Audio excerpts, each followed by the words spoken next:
This is Traveling Chinelas, at kung saan man kami dalhin ng aming mga chinelas, samahan niyo kami. Today, we went to see the sea clouds here at New Year's Peak Mountain Resort. This is located at Marilog District, Davao City, Davao del Sur, Philippines. Kung tutusin, medyo mahirap pumunta dito sa New Year's Peak Mountain Resort kung magko-commute lamang kayo. Pero kung meron naman kayong service, this place is about 2 hours away from Turil, 2.5 hours away from Davao City, and about 5 hours away kung galing naman kayo sa General Santos City. Along the way, makikita ninyo itong signage na ito, New Year's Peak. Ito ang inyong magiging marker kung saan kayo magpapark at kung saan din kayo papasok. Pagpasok ninyo, itong view ang bubungad sa inyo. Isang napakagandang view ng mga mountain ranges at ng sea clouds. Dito, nag-dissipate ng sea clouds dahil medyo late na kami nakarating. Isa rin sa mga mauunang mapapansin ninyo sa lugar na ito ay ang malamig at napakagandang klima nito. Malamig ang temperatura dito dahil nasa itaas kayo ng bundok at marami-raming mga punong kahoy. Siguraduhin may dala kayong mga jacket o mga scarves ninyo para naman hindi kayo malalamigan. Napakalawak ng New Year's Peak Resort. Sa ibaba, dito naman ang mga bahay kung saan pwede kayo mag-overnight.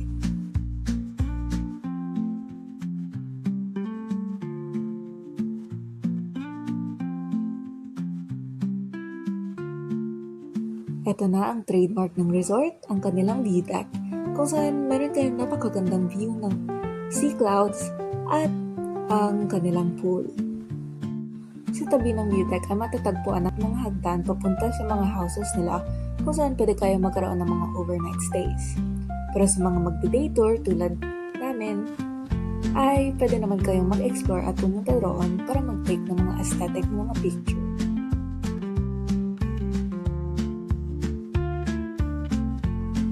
Para naman sa mga merong mga minamahal na mga alaga, ay pet-friendly naman ang resort na to.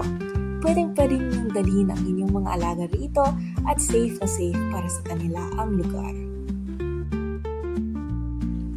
At dahil nasa kabundukan kayo, ay huwag na kayong magulat kung may mga munting sorpresa kung pagpalain kayo ng panahon. Minsan, baka may makita pa kayong mga agilang lumilipad sa mga bundok. Ito na, para sa mga curious, ang entrance fee ng resort ay 100 pesos per head. Ang day tour nila lasts from 5 a.m. until 5 p.m. Para naman sa mga gustong mag-overnight, meron silang 3 package. Makikita naman sa inyong mga screen ang 3 overnight packages na ino-offer ng New Year's Peak Mountain Resort. Una, ang A-House package. Sunod, ang Private Rest House package. Third, ang Bamboo House package. At saka meron namang extra bed na available. Para naman sa A-House at Private Rest House packages, meron silang full access to the pool area.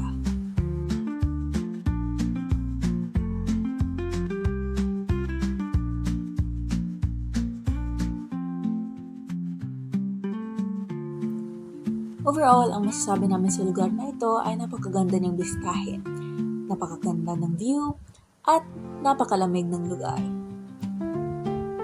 Great escape siya mula sa ating mga city lives, and although hindi pa namin na-try ang pagkain nila, mabubusog ka rin naman sa view at sa experience.